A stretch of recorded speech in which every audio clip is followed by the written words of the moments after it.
বাংলায় মানুষের একটা মতবদলি দেখছি তো, আমার মনে হয় না হতে পারে, মানে এতে নওশাদের একটা লাভ হয়ে গেছে বলে আমি মনে করি।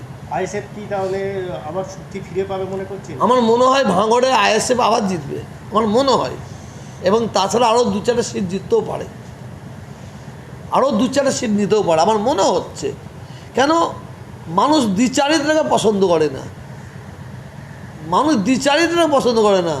আপনার আমার জুতোটা আপনার পছন্দ হলো, আপনার পছন্দ হলো আমার জুতোটাকে, আপনি জুতোটা নিয়ে 2-4 দিন পরে আমাকেই মারবেন, এটা মানুষ পছন্দ করছে না। প্রত্যেক নির্বাচনে আগামী দিনে যাকে দলে নেওয়া হলো একে কতটা ব্যবহার করবে আমরা দেখতে পাচ্ছি। আপনার বিরুদ্ধে অনেক কথা বলছে, সোশ্যাল মিডিয়াতে অনেক কথা বলা হচ্ছে। বাংলা পড়তে পারে, ও 2 পাস সার্টিফিকেট আছে।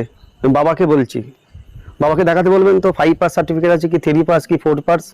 ছোটবেলা থেকেই তো পাক্কা ও চিটার ছিল, লোক বুঝে গিয়েছে ও পাক্কা চিটার।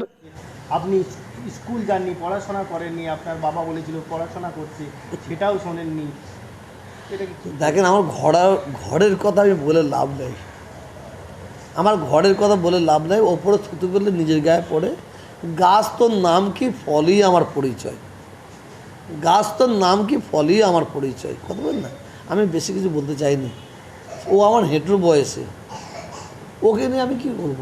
তবে আমি আবার বলছি, মমতা ব্যানার্জির ওপর আমার ক্ষোভ নেই। মমতা ব্যানার্জি যা কাজ করেছে, দারুণ কাজ করেছে। মমতা ব্যানার্জিকে ধন্যবাদ দেবো এবং স্যালুট দেবো, স্যালুট। তবে ওতে বাংলার মানুষ কিন্তু একটা ক্ষোভ তৈরি হলো। এই জন্য এই সরকারের জন্য ও এরকম ভাষা ইউজ করতে বলে, তার জন্য বাংলার সংখ্যালঘু মুসলিম এবং অমুসলিম ভাইরা খুব তার বিরুদ্ধে ক্ষোভে উঠেছে, বসে উঠেছে।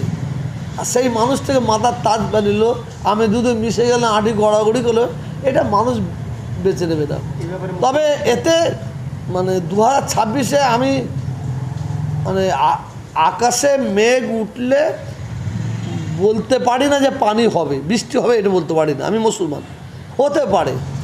ওকে নিয়ে যেটা হয়েছে তার একটা মানে বাংলায় মানুষের একটা মতবদলি দেখছি তো, দলে নেওয়া তৃণমূলের পক্ষে ক্ষতি, বিরাট ক্ষতি, বিরাট ক্ষতি। আর ক্ষতি লাভ আমি বললে হবে না, সেটা মমতা ব্যানার্জি বুঝেছেন, নিয়েছেন। আমি ওনার বিরুদ্ধে কিছু বলবো না, মমতা ব্যানার্জির বিরুদ্ধে আমি বলবো না, কারণ উনি চাণক্য মুখ্যমন্ত্রী, উনি সব জানতা মুখ্যমন্ত্রী, সব জানতা। হ্যাঁ, তবে ওনাকে যদি কেউ, খুব দুঃখের সঙ্গে বলছি, ওনাকে যদি কেউ সত্য কথাটা বলে, মানে ওনার মানে যেটা আমি বলতে চাইছি আমার ঠিক আমার বলা হচ্ছে না, সত্যিকারের যারা মমতা ব্যানার্জিকে ভালোবাসে, এই দলটাকে যারা সত্যিকারের ভালোবাসে, তো মমতা ব্যানার্জির কাছে তাদের জায়গা নেই।